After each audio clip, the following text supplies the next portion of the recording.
আসসালামু আলাইকুম, সবাইকে শুভেচ্ছা জানাচ্ছি। মাসুম মাহবুব। প্রিয় দর্শক, সুন্দর ব্রেকিং সংবাদে আপনাদেরকে আবারও স্বাগত জানাই। আমেরিকা এবং ইসরায়েল যে পরিকল্পনা করেছিল ইরানের রেজিম চেঞ্জ ঘটাবে, এবার সেই বিপদ তাদের ঘাড়ে চেপে বসেছে। যদি এক বাক্যে সংক্ষিপ্ত ওয়ার্ডে বলি, আল্লাহর পরিকল্পনা শ্রেষ্ঠ পরিকল্পনা। আল্লাহ কি করবেন আপনি হয়তো বুঝবেন না, কিন্তু সময়ের দিকে তাকিয়ে থাকবেন, আল্লাহর পরিকল্পনা বুঝতে পারবেন। এই দুটো রাষ্ট্র প্ল্যান করেছিল ইরানে রেজিম চেঞ্জ ঘটাবে, তাই ইরানে সরকার বিরোধীদের মাঠে নামালো, ব্যাপক বিক্ষোভ হলো। তারপর তারা নিজেরাই বিভিন্ন গোয়েন্দাদের মাধ্যমে, সন্ত্রাসীদের মাধ্যমে সাপ্লাই লাইন ধরে ইরানের বিভিন্ন গোষ্ঠীর হাতে অস্ত্র তুলে দিল। তারা ইরানের নিরাপত্তা বাহিনীর উপর হামলা করলো, প্রচুর মানুষ মারা গেল। আবার ইরানের নিরাপত্তা বাহিনী তাদের উপর হামলা করলো, প্রচুর মানুষ মারা গেল। অর্থাৎ ইরানে একটা রেজিম চেঞ্জের জন্য যে বিক্ষোভটি হয়েছে, হাজার হাজার মানুষ সেখানে প্রাণ হারালো। এরপরও ট্রাম্প নেতানিয়াহু সফল হলো না। তারপর তারা কি করলো, ব্যর্থ হয়ে নতুন করে ইরানের বিরুদ্ধে নিউক্লিয়ার এবং ব্যালিস্টিক প্রোগ্রামের অভিযোগ তুলে আক্রমণ শুরু করে দিল 28 ফেব্রুয়ারি। প্রথম আক্রমণই তারা কয়েক শত যুদ্ধ বিমান ব্যবহার করলো। প্রথম দিনই মারা গেল ইরানের সর্বোচ্চ নেতা এবং প্রায় 30 থেকে 40 জন সর্বোচ্চ কমান্ডার, এবং প্রত্যেকটি বিভাগের অর্থাৎ সামরিক বিভাগের প্রধানরাও এ সময় শহীদ হলো। ক্যাবিনেটের গুরুত্বপূর্ণ মন্ত্রীরা সব শহীদ হলেন। তারপর যুদ্ধ প্রায় 1 মাস গড়ালো। এখন পর্যন্ত ইরানের রেজিম চেঞ্জ ঘটাতে পারেনি, পাশাপাশি রেজিম চেঞ্জের সম্ভাবনা এখন পুরোটাই উড়ে গেল। একটা সরকারের পতনের জন্য দুটো দেশ কিভাবে নির্লজ্জ আক্রমণ করলো পুরো পৃথিবী দেখলো, যে কারণে ইউরোপ বা ন্যাটো বা পৃথিবীর অন্য কোনো দেশ আমেরিকাকে সমর্থন দিল না। এবার খোদ মার্কিন যুক্তরাষ্ট্রের ভেতরে 1 কোটি মানুষ রাস্তায় নামলো। 3 থেকে 3.5 হাজার শহরের মানুষ রাস্তায় নামলো। ইউরোপে মানুষ ট্রাম্পের বিরুদ্ধে রাস্তায় নামলো। ইসরায়েলে নেতানিয়াহুর বিরুদ্ধে মানুষ রাস্তায় নামলো। প্রত্যেকের slogan, no kings no Trump, no kings no Netanyahu.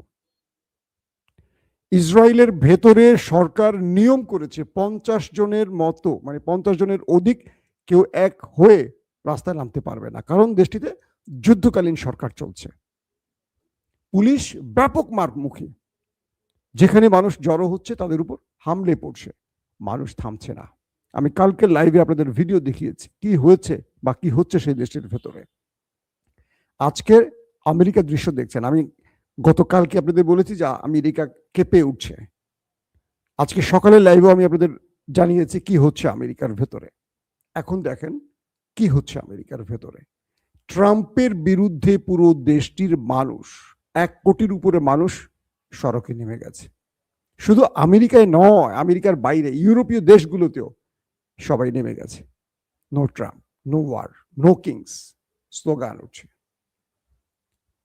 ইরানের ভেতরে যে বিক্ষোভ তৈরিতে তারা কাজ করেছে, আজ তাদের দেশের মানুষ তাদের বিরুদ্ধে বিক্ষোভ করছে। উপর দিকে তাকান।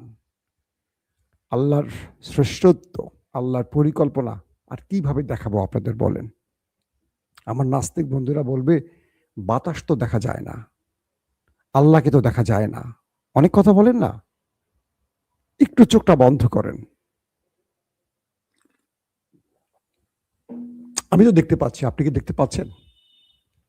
ইরানে সরকার পরিবর্তনের আর কোনো ইঙ্গিত মিলছে না।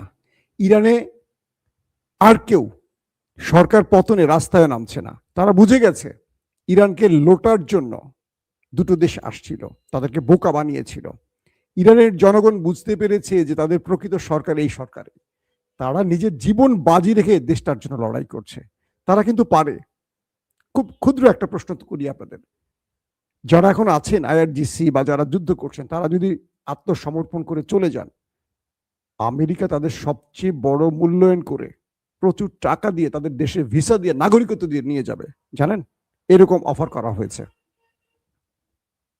প্রত্যেকের মাথার দাম ঘোষণা করেছে ডোনাল্ড ট্রাম্প, জানেন তো? কিন্তু দেখেন, তারা জানেন যে আমি মারা যাব। খামেনির মৃত্যুর পর আলী লারিজানি থেকে শুরু করে গুরুত্বপূর্ণ বহু লোক মারা গেছে। একটা লোক, ইরানের একটা লোকই পদত্যাগ করেছে, শুনেছেন আপনারা? একজন নাম। তারা জানেন যে এই পদে বসলে আমার মৃত্যু কনফার্ম। আমেরিকা ইসরায়েলের এজেন্সির চোখ আমার উপরে আছে, যে কোনো সময় একটা মিসাইল উড়ে আসবে, একটা যুদ্ধ বিমান এসে আমাকে ধ্বংস করে চলে যাবে, পুরো পরিবার শেষ করে দেবে। তারা জানেন, প্রত্যেকে জানেন, কিন্তু প্রত্যেকে মৃত্যু জেনে, শাহাদাতের মৃত্যু জেনে সেই পদটিতে বসছেন এবং মারা যাচ্ছেন একের পর এক। আলী লারিজানি, তিনি জানতেন তাকে টার্গেট মেরে ফেলবে। প্রেসিডেন্ট মাসুদ পেজিশকিয়ান, তারা দুজন আল কুদস দিবসে প্রকাশ্যে সড়কে নেমেছিলেন, হেঁটেছিলেন নিরাপত্তা প্রহরী ছাড়া, একদম জনগণের সাথে। তারপরের দিনই আলী লারিজানিকে হত্যা করা হয়েছে। এরা মৃত্যুকে পরোয়া করছে না। এদের হারাবেন কি করে বলেন? সম্ভব? আমেরিকার দৃশ্য দেখেন, কোটি মানুষ রাস্তায়। ইসরায়েলের দৃশ্য দেখেন, নেতানিয়াহুর বিরুদ্ধে লাখো মানুষ রাস্তায়। যেটা তারা ইরানে ঘটাতে চেয়েছে সেটা এখন তাদের দেশে ঘটে গেছে। দর্শক, আসেন আপনাদের কিছু পিকচার দেখাই আমি, তারপর আপনারা বুঝতে পারবেন। আপনারা একটা আমার স্ক্রিনে যে ভিডিওটি দেখতে পাচ্ছেন, কুয়েতে ইরান যে মিসাইল মেরেছিল মার্কিন বেজকে টার্গেট করে, সেখানে আমেরিকার মহামূল্যবান 3 থেকে 4টি বিমান টুকরো টুকরো হয়ে গেছে, তার দৃশ্য আপনারা দেখতে পাচ্ছেন। স্ক্রিনে দেখেন। আমেরিকা প্রথমে বলেছিল যে এই আক্রমণে তাদের বিমান কিছুটা ক্ষতিগ্রস্ত হয়েছে। পরবর্তী এই ছবিগুলো কয়েকটি গণমাধ্যমে চলে এসছে। বলা হচ্ছে মার্কিন কোনো সেনাবাহিনীর সদস্য এই ছবিগুলো গোপনে ধারণ করে ছড়িয়ে দিয়েছে, কারণ তারা যুদ্ধ চায় না, কারণ তারা ট্রাম্পের এই যুদ্ধ নীতির বিপরীতে দাঁড়িয়েছেন। তারা বুঝতে পারছেন যে তারা এখন মার খাচ্ছেন, তাদের লড়াই করে জয়ের বদলে লড়াই করলে জীবন যেতে পারে। যেহেতু মার্কিন যুক্তরাষ্ট্রে এখন বিক্ষোভ চলছে ট্রাম্প বিরোধী, তাই এই ছবিগুলো বাইরে ওপেন করে দিয়েছে। এই ছবি কিন্তু বাইরে এর আগে আসেনি। এর আগে ইরান যত আক্রমণ করেছে আমরা কিন্তু এরকম ছবি দেখিনি। দেখেন, টুকরো টুকরো করে ফেলেছে মার্কিন বিশাল বিশাল মূল্যবান বিমানগুলো, হাজার হাজার কোটি টাকার বিমানগুলো। আপনারা দেখছেন F-15 কিভাবে পড়ে আছে, চলে গেছে। এখন একটা প্রশ্ন করেন নিজেকে, আমেরিকা এই দৃশ্যগুলো দেখাচ্ছে না, কিন্তু আমেরিকার জেনারেল বা আমেরিকার সেনারা গোপনে ছবিগুলো ভাইরাল করলো কি করে, কেন? উদ্দেশ্যটা হলো যে জনগণ ট্রাম্পের বিরুদ্ধে নামছে, এই জনগণকে আরো বিক্ষোভে উত্তাল করতে চাচ্ছে এই ছবিগুলোর মাধ্যমে। জনগণকে বোঝানোর চেষ্টা করছে যে ইরানে আমেরিকা সেনারা মার খাচ্ছে, আমেরিকা প্রচুর ক্ষয়ক্ষতির মুখে পড়ছে। এখন ট্রাম্প কি করবেন বলেন? দেখেন, শেষ পর্যন্ত ইরানের সরকারের আগে নেতা সাহেব আর ট্রাম্প সাহেব আগে পাগার পার হন কিনা। প্রিয় দর্শক, দ্বিতীয় গুরুত্বপূর্ণ খবর হলো লেবাননে খেলা চলছে। কালকে বলেছিলাম আপনাদের শতাধিক মার্কাবা ড্রোন, পৃথিবীর সবচেয়ে দামি ড্রোন, ধারণা করি প্রায় 6 মিলিয়ন মার্কিন ডলার একটা ড্রোনের দাম। এরকম 100টা ড্রোন খেয়ে ফেলছে। আজকে আরো ব্যাপক অ্যাটাক চলছে উত্তরাঞ্চলে নেতা কাকুর বাড়ির। ইরানের পক্ষ থেকে আজকে 1 ডজন মিসাইল মারা হয়েছে, 2টো মাত্র ইন্টারসেপ্ট করতে পেরেছে, বাকিগুলো টার্গেটে হিট করেছে। ব্যাপক ক্ষয়ক্ষতির খবর আসছে। একদিকে দেশটির ভেতরে মানুষ বিক্ষোভ করছে নেতার বিরুদ্ধে, অন্যদিকে ইরানের খেলা চলছে। বিভিন্ন সূত্র বলছে যে তাদের পুরো প্রতিরক্ষা ব্যবস্থা ইরান ভেঙে ফেলেছে, তারা এখন কিছু করতে পারছে না। ইরান এখন টার্গেটগুলোকে হিট করছে, তাদেরকে আস্তে আস্তে পঙ্গু করে দেওয়ার চেষ্টা করছে। ইরান বারবারই ইরানের কাছে প্রস্তাব আসছে যুদ্ধবিরতি। ট্রাম্পের পক্ষ থেকে পাকিস্তানকে ব্যবহার করা হচ্ছে, ওমানকে ব্যবহার করা হচ্ছে, তুরস্ককে ব্যবহার করা হচ্ছে, মিশরকে ব্যবহার করা হচ্ছে, যে বোঝাও, ইরানকে বোঝাও। ইরানের সরকারকে বলেন তো এই মুহূর্তে মুস্তফা খামেনি কোথায়, তিনি কেউ জানেন? মুস্তফা খামেনির অবস্থান কেউ জানে না। প্রতিটি দেশের পক্ষে তাদের যে রাষ্ট্রদূতরা আছেন তারা ইরানের পররাষ্ট্র দপ্তরে নোট করছেন, তারা তাদের তথ্য পাঠাচ্ছেন, ডিকোড তথ্য পাঠাচ্ছেন। তুরস্ক থেকে ডিকোড তথ্য এসছে, পাকিস্তান থেকে ডিকোড তথ্য আসছে, ওমান থেকে, মিশর থেকে আসছে। কিন্তু সমস্যাটা বেঁধেছে আলী খামেনি নেই, সমস্যাটা বেঁধেছে আলী লারিজানি নেই। এখন ট্রাম্প আলোচনা করবেন কার সাথে? ট্রাম্প এখন মাথায় হাত দিয়ে বলছে যে আমি তো ভুল করেছি, আলোচনার যে মানুষগুলো তাদেরকে মেরে দিয়েছি। এখন বলবেন পররাষ্ট্রমন্ত্রী আব্বাস আরাকচি, না, তিনি কেবল প্রেস রিলিজ পড়ার ক্ষমতা রাখেন। প্রেসিডেন্ট মাসুদ পেজিশকিয়ানের কোনো ক্ষমতা আছে ইরানে? আপনি তো জানেন কিচ্ছু নাই। তিনি পুতুল প্রেসিডেন্ট, রাষ্ট্র চালাচ্ছে মুস্তফা খামেনি আর রাষ্ট্র চালাচ্ছে আইআরজিসি। খামেনির মৃত্যুর পর পুরো কন্ট্রোল আইআরজিসির কমান্ডাররা নিয়ে নিয়েছে, আর নেপথ্যে আছে তাদের মাস্টারমাইন্ড মুস্তফা খামেনি। এখন বিষয়টা হলো ট্রাম্প আলোচনার জন্য কাউকে পাচ্ছেন না। ট্রাম্প নেতানিয়াহুকে বলছে যে তোমার বুদ্ধিতে আমি খামেনিকে মেরে দিয়েছি, ওদের সব শীর্ষ কমান্ডারকে মেরেছি, তোমাকে নিষেধ করেছি আলী লারিজানিকে মেরো না, ওর সাথে আমাদের আলোচনা করতে হবে। তুমি যখন বুঝতে পারছো যে আমি আলোচনা করতে চাই, তুমি ওকে মেরে দিয়েছ। ট্রাম্পের ধমকে সোজা হয়ে গেছে নেতা কাকু, বুঝতে পারছেন? কখনো কখনো নেতার মৃত্যু শত্রুর জন্য লাভ, কখনো কখনো শত্রুর জন্য ভয়ঙ্কর ক্ষতি, সেটা আমেরিকা বুঝতে পারছে। পাকিস্তানের প্রধানমন্ত্রী শাহবাজ শরীফ টেলিফোনে কথা বলেছেন ইরানের প্রেসিডেন্ট মাসুদ পেজিশকিয়ানের সাথে। তিনি তার টুইটে তাকে শুভেচ্ছা জানিয়েছেন। কিন্তু প্রেসিডেন্ট কি করবেন? এই যুদ্ধ বন্ধের ক্ষমতা তার আছে? বলেন, আপনিই বলেন। নাই। তিনি রাষ্ট্রের প্রধান নির্বাহী নন। ইরান রাষ্ট্রের প্রধান নির্বাহী বা যুদ্ধ বন্ধ, যুদ্ধ শুরু করা, এই বড় বড় দায়িত্ব বা নির্দেশ দেওয়ার ক্ষমতা একমাত্র সুপ্রিম লিডার, যেটা মুস্তফা খামেনি বা তার আগে তার পিতার ছিল। এই মুহূর্তে এই অবস্থা আছে। এর আগে তো গতকালকে আপনাদের খবর দিয়েছিলাম যে আরব আমিরাত ভাড়া করে এনেছিল ইউক্রেনের ড্রোন বিশেষজ্ঞদের, এবং ড্রোন যে কিভাবে ড্রোন মানে ইরানের ড্রোনকে ইন্টারসেপ্ট করা যায়। কারণ রাশিয়ার ড্রোন ইউক্রেন ইন্টারসেপ্ট করেছিল, সেই বিশেষজ্ঞ টিমকে আরব আমিরাত প্রচুর টাকা দিয়ে ভাড়া করে এনেছিল। আরব আমিরাত কাকে? মার্কিন বন্ধু ইউক্রেনের প্রায় 30 জনের অধিক ড্রোন বিশেষজ্ঞদের এনে বলছে যে তোমরা, তোমাদের যত টাকা লাগে আমরা দেব, তোমরা আমাদের রক্ষা করো, ইরানের হাত থেকে রক্ষা করো।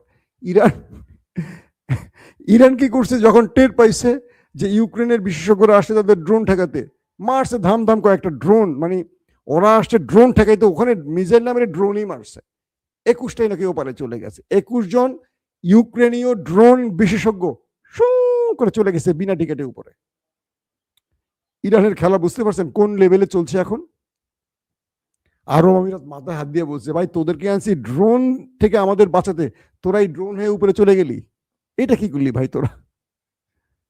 মার্কিন টার্গেটগুলোতে কালকে মার্কিন যুক্তরাষ্ট্রের দুটো বৃহৎ টার্গেট, সৌদি আরবের প্রিন্স সুলতান বিমান ঘাঁটি আর কুয়েতের একটি জলপথে একটা বিশাল বহর খার্ক আইল্যান্ডে প্রবেশের চেষ্টা করছে। ইরানের খার্ক আইল্যান্ড, যেখানে 90% তেলের এক্সপোর্ট হয় ইরানের।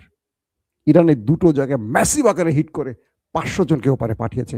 ইরানের যিনি মুখপাত্র, সেনাবাহিনী বা আইআরজিসির যে মুখপাত্র ইব্রাহিম,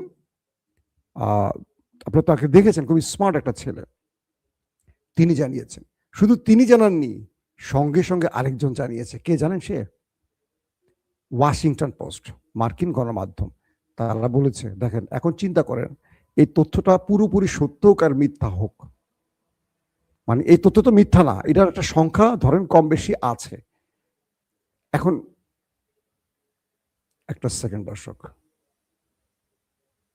আমি আপনাদের একটা ভিডিও দেখাতে চাই। আমি যার নামটি বলেছিলাম মিস্টার ইব্রাহিম, তাকে একটু দেখাবো। যখন এই লড়াই চলছে, গতকালকে তার একটা, মানে গত পরশু দিন তার একটা ভিডিও সোশ্যাল মিডিয়া এসছে। আমি যতটুকু চেষ্টা করেছিলাম এটা এআই কিনা, বড় বড় গণমাধ্যমগুলো বলছে এটা এআই নয়। আসেন সেই ভিডিওটা আমি আপনাদের দেখাই। ইব্রাহিম যখন লড়াই চলছে, সামরিক বাহিনীর মুখপাত্র ইব্রাহিম তিনি কি করছেন? আমার ছেলেকে, প্রিয় বাবু, প্রিয় বাবু, ईरान के आर्मी कमांडर इब्राहिम जुल्फिकारी, उनकी ये 15 सेकंड की वीडियो पूरी दुनिया की मीडिया मिलके भी इस वीडियो का मुकाबला नहीं कर पा रही है। ये देखने में जितने हैंडसम है उससे कई ज्यादा। আপনারা যে স্ক্রিনে ভিডিওটা দেখতে পাচ্ছেন, এই সেই ইব্রাহিম যে আইআরজিসির মুখপাত্র, প্রতিটা যুদ্ধের তথ্য তিনি দিয়ে থাকেন গণমাধ্যমে। দেখেন ভালো করে ফুটেজটা দেখেন আপনারা, আমি আবার আপনাদের দেখানোর চেষ্টা করছি। তিনি এটা কি স্টেট কি জানি বলে, স্টেট বোর্ড না কি বলে, যেটা পায়ে করে ঘুরে। প্রিয়, আমার ছেলে আরেক রুমে বসে বসে টিভি দেখছে, আমার ছেলেটা ভালো বলতে পারে, তার এরকম একটা আছে। তো এই যে এটা কি নামটা যেন কি বললো, যেটা পা দিয়ে ইয়ে করে, স্কিট বোর্ড। হ্যাঁ প্রিয় আমাকে জানালো স্কিট বোর্ড। দেখেন তার চেহারাও দেখেন, হিরো হিরো চেহারা। আবার দেখেন তিনি স্কিট বোর্ডে করে হাতে সেলফি স্টিক নিয়ে ড্রিঙ্কস, হালাল ড্রিঙ্কস, সফট ড্রিঙ্কস খাচ্ছে। পিছন থেকে দেখেন আপনারা ভালো করে, মিসাইল যাচ্ছে আমাদের ট্রাম্প চাচু আর নেতা কাকুর উদ্দেশ্যে, আর ট্রাক, সাজানো ট্রাক। ফুটেজ দেখতে পাচ্ছেন। ইরান কোন মুডে আছে বলেন? এদের চেহারা দেখে মনে হচ্ছে ইরান কোনো টেনশনে আছে? আপনারা বলেন তো, এই ফুটেজটা দেখে বলেন আপনারা কি মুডে মনে হচ্ছে তাদেরকে? তার চেহারা দেখছেন, হিরো হিরো চেহারা। বুঝতে পারছেন? আপনি কাদেরকে পরাজিত করবেন? যারা মৃত্যুকে পরোয়া করে না, তাদের হারানো যায় কখনো শুনছেন? যার মাথার দাম ঘোষণা করেছে আমেরিকা, তিনি এক হাতে ড্রিঙ্কস, এক হাতে সেলফি স্টিক, পায়ে স্টিক বোর্ড, যেটা আমাদের বাচ্চারা দেখুন পায়ে দিয়ে খেলে, সে ওপেন সড়কে ইরানি মিসাইল ভর্তি ট্রাক পেছনে, এবং পেছন থেকে একটি মিসাইল আমাদের নেতা কাকু এবং ট্রাম্প কাকুর উদ্দেশ্যে পাঠানো হয়েছে। কয়েকটি অথেন্টিক গ্রুপ বলছে এটা এআই নয়, এবং কিছু গণমাধ্যমে দাবি করেছে এটা, যারা ফ্যাক্ট চেকিং করেন। আমি যতটুকু জেনেছি, এই ইরানকে হারাবেন কি করে? সম্ভব? ইরান বলেছে শত্রুকে কোন পর্যায়ে আঘাত। এদিকে নতুন একটা দাবি, তথ্য আসছে, চীন রেয়ার আর্থ এলিমেন্ট তার আর দেবে না আমেরিকাকে। আমেরিকা যে F-15 বা আমেরিকা যে F-35 বা তারা যে যুদ্ধ বিমানগুলো ধ্বংস হয়েছে ইরানের আক্রমণ, তাদের যে মিসাইল, এগুলো তো যে স্টিলথ ব্যবহার করে, রেয়ার আর্থ এলিমেন্ট বলা হয় এটাকে, এগুলো চীন থেকে আনা হয়। চীন বলে দিয়েছে তারা আমেরিকাকে আর এগুলো বিক্রি করবে না, এগুলো দেবে না। মানে হলো কি, ইরান তাদের যে মিসাইল, যুদ্ধ বিমান, তাদের যে পরিমাণ ক্ষতি করছে, এগুলো যেন আর তারা সংস্কার করতে না পারে, তৈরি করতে না পারে। এই জন্য চীন এই নতুন খেলাটি খেলছে ইরানের সাথে প্ল্যান করে। বলা হচ্ছে চীন যে টার্গেটে, ইরান যে টার্গেটে হিট করছে, তাকে রাশিয়া দিচ্ছে রিয়েল টাইম ইন্টেলিজেন্স, স্যাটেলাইট তথ্য। ইরান দিচ্ছে, আর চীন দিচ্ছে রসদ, প্লাস তারাও স্যাটেলাইট তথ্য দিচ্ছে, আর ইরান সেই টার্গেটে লক করে হিট করছে। ইরানের কাছে এমন এমন মিসাইল এখন দেখা যাচ্ছে যেটি ওরা কল্পনাও করেনি। এই সময় এসে ট্রাম্প কি করবেন? ঘরে আর বাইরে তার জন্য মহা বিপদ। নেতা সাহেবেরও একই অবস্থা। এখন দেখেন তাদের ভাগ্যে কি ঘটে। দর্শক, আজ রাত 11টায় ইনশাআল্লাহ আবারও আসার চেষ্টা করব। সেই পর্যন্ত বিদায় নিচ্ছি। প্রত্যেকে ভালো থাকবেন। আল্লাহ হাফেজ।